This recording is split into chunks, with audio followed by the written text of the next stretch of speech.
Ambition. It's what drives us, right? It pushes progress. But what happens when you take it just one step too far? Well, it morphs into greed, and that's a force that can literally destroy everything in its path. So in this explainer, we're going to walk that super fine line and figure out, where exactly does ambition stop and where does greed begin? So this really is the big question for today, isn't it? Where is that ethical tipping point? How does that healthy, normal drive to succeed? How does it curdle into something, well, something destructive? All right, let's get into it. Okay, first things first, let's get our definitions straight. When we talk about ambition, we're talking about that essential, internal drive for growth, for achievement. It's a good thing. Greed, on the other hand, that's a whole different beast. It's more like a destructive pattern, a mindset that's rooted in this chronic, gnawing dissatisfaction that honestly just corrodes everything it touches. Now, to really get a handle on the difference between these two, we're going to use a simple but honestly brilliant metaphor that just makes it all crystal clear. It's called the pie analogy. Okay, so check this out, because this slide really frames the whole thing perfectly.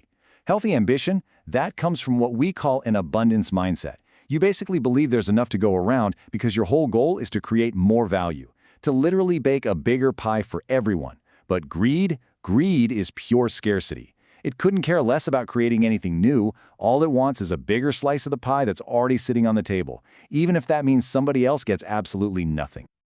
And this is where the psychology gets really fascinating. You see, ambition is intrinsic. It comes from the inside. It's grounded in your own purpose, your own values. It's about the journey itself. And what's interesting is that research shows this is super strongly correlated with life satisfaction.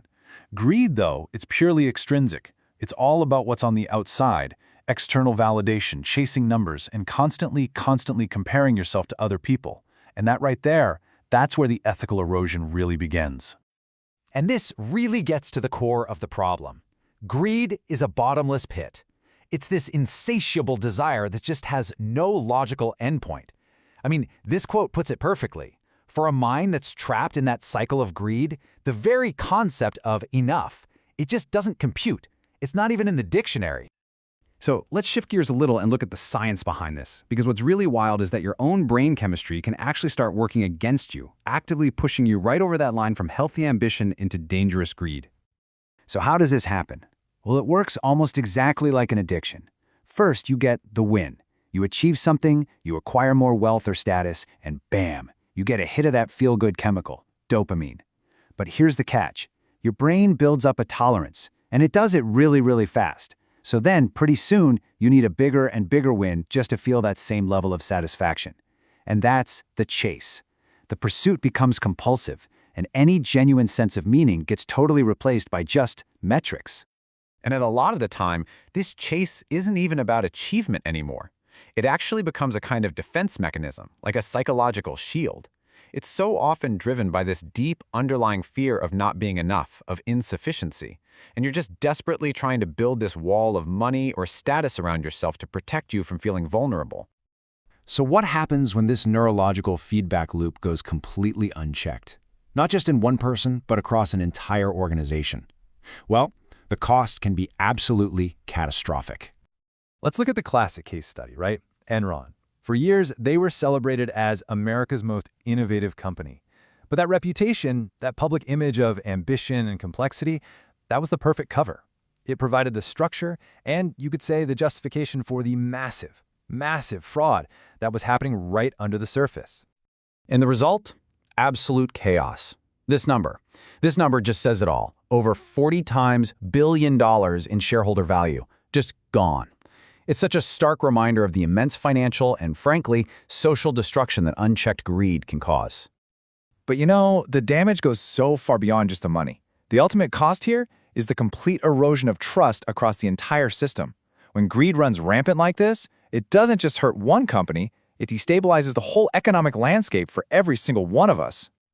Okay, so that's the problem. It's pretty grim. Let's shift gears and talk about the solution. How do we, as ambitious people, succeed without falling into that trap? Well, the path forward is something called conscious ambition, and it's really all about building some guardrails. And it absolutely has to start with you, on the inside. This is all about building your own personal guardrails. You have to ask yourself, what is my definition of success beyond just a number on a spreadsheet? Where is the line that I absolutely will not cross for a promotion or for a bigger bonus? You know, healthy ambition is adaptable, but greed is rigid. The real key here is having the courage to just say no when an opportunity violates those limits you've set for yourself. But look, personal accountability isn't enough on its own. We also need a systemic recalibration. Companies have to completely redesign their reward systems to stop incentivizing that short-term, take a bigger slice of the pie mentality. What does that look like? Well, it means tying executive bonuses to the company's health over multiple years, not just the next quarter's stock price.